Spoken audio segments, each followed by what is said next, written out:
Halo semuanya, Assalamualaikum warahmatullahi wabarakatuh. Jumpa lagi bersama saya, Hairiani dari Politeknik Negeri Samarinda dengan NIM 19651-009 dari kelas 7A Akuntansi Manajerial. Kali ini, saya akan mempresentasikan materi tentang kalkulasi biaya variabel dan laporan tradisional ABC. Tidak lain dan tidak bukan, presentasi kali ini bertujuan juga untuk memenuhi tugas mata kuliah Akuntansi Manajemen Lanjutan 2. Oke, untuk pembahasan pertama, kita akan bahas pengertian dari kalkulasi biaya variabel dan kalkulasi biaya absorpsi. Jadi, dua metode kalkulasi biaya tersebut sangat berkaitan dengan cara menentukan biaya produk, di mana yang kita ketahui bahwa biaya produk itu diinventariskan, sedangkan biaya periode dibebankan pada saat biaya itu dikeluarkan. Perbedaan antara kalkulasi biaya variabel dan absorpsi bergantung pada perlakuan terhadap suatu biaya tertentu, overhead pabrik tetap. Kemudian, kalkulasi biaya variabel. Apa sih itu ya? Kalkulasi biaya variabel sangat sering kita dengar istilah tersebut. Jadi, kalkulasi biaya variabel ini merupakan suatu biaya yang sangat menekankan perbedaan antara biaya manufaktur variabel dan biaya manufaktur tetap, serta membebankan harga tenaga biaya variabel ke produk. Selain itu, biaya variabel ini juga meliputi bahan langsung, tenaga kerja langsung, dan overhead variabel. Kemudian, untuk kalkulasi biaya absorpsi, ini merupakan biaya yang membebankan semua biaya manufaktur ke produk. Bahan langsung, tenaga kerja langsung, overhead variabel, dan overhead tetap adalah hal-hal yang menentukan biaya produk. Jadi, menurut kalkulasi biaya absorpsi, overhead tetap dipandang sebagai biaya produk, bukan biaya periode.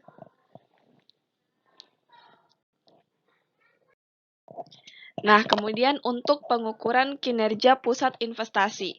Di sini ada dua kolom yang menyatakan pengukuran dari biaya absorpsi dan biaya variabel. Yang pertama, untuk biaya produk. Kalau dilihat dari pandangan biaya absorpsi, biaya produk itu dihitung dengan mempertimbangkan bahan baku langsung, tenaga kerja langsung, overhead variabel, dan overhead tetap. Sedangkan, jika kita lihat dari pandangan biaya variabel, biaya produk itu dihitung dengan mempertimbangkan bahan baku langsung, tenaga kerja langsung, dan overhead variabel. Jadi, dalam perhitungan biaya variabel, itu tidak mempertimbangkan overhead tetap gitu ya. Kemudian untuk biaya periode. Di sini jika dilihat dari pandangan biaya absorpsi, maka yang dihitung adalah beban penjualan dan beban administrasi. Kemudian jika dilihat dari perhitungan biaya variabel, biaya periode ini memperhitungkan overhead tetap dan beban penjualan. Oke, selanjutnya ada penilaian persediaan. Jika kita lihat dari metode kalkulasi biaya produk yang berbeda, itu akan mempengaruhi nilai barang yang tersimpan dalam persediaan. Ini merupakan salah satu contoh yang menunjukkan cara penilaian persediaan menurut kalkulasi biaya variabel dan absorpsi secara lebih jelas, yang dimana persediaan sendiri itu dinilai atas biaya produk atau produksi.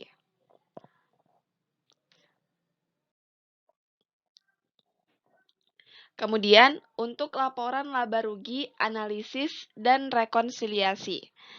Jadi, menurut kalkulasi biaya absorpsi, setiap unit yang diproduksi dibebankan overhead tetap sebesar $25.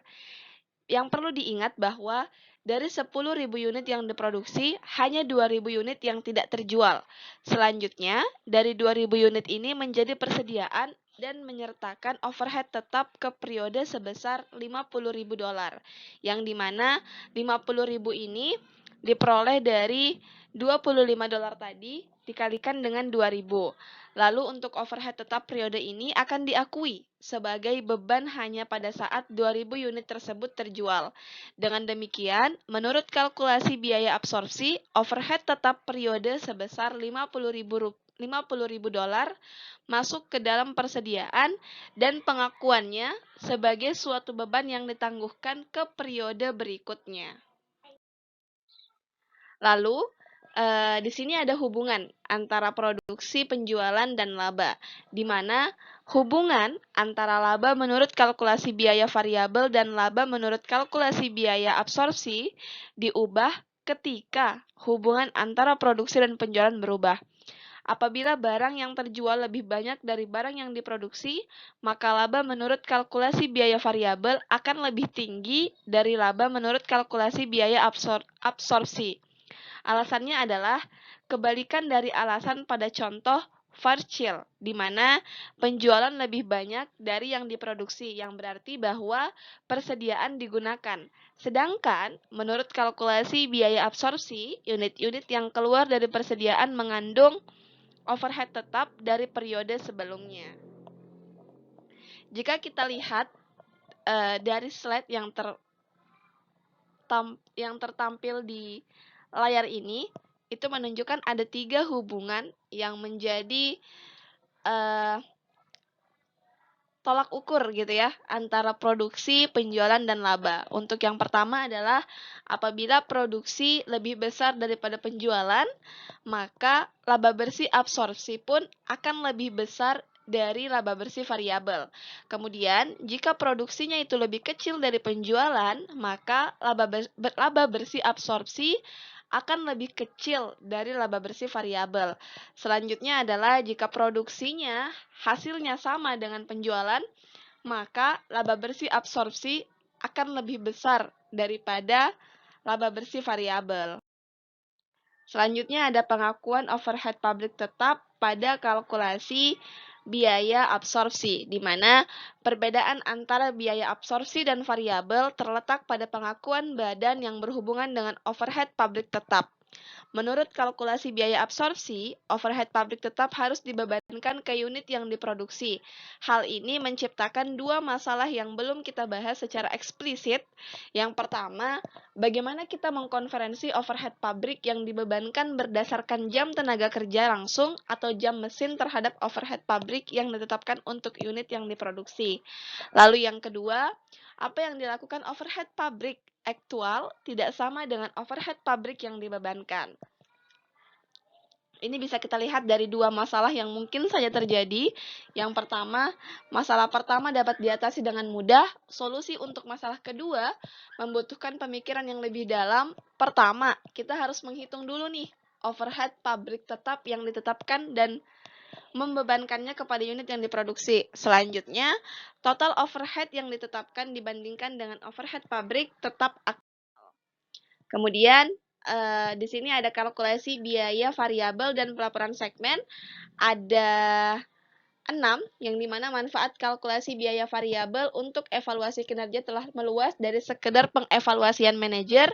Kemudian, manajer harus mampu mengevaluasi berbagai aktivitas yang menjadi tanggung jawab mereka, serta melakukan pemisahan biaya variabel dan biaya tetap. Kemudian, harus mengetahui makna dari implisit dan juga melakukan pelaporan segmen yang telah disusun berdasarkan kalkulasi biaya variabel dan juga kalkulasi biaya absorpsi. Kemudian harus juga mengetahui apa sih arti dari segmen gitu ya. Kemudian untuk jenis beban tetap, itu ada 2, beban tetap langsung dan juga beban tetap umum. Oke, sekian presentasi dari saya, kurang dan lebihnya saya mohon maaf. Wassalamualaikum warahmatullahi wabarakatuh.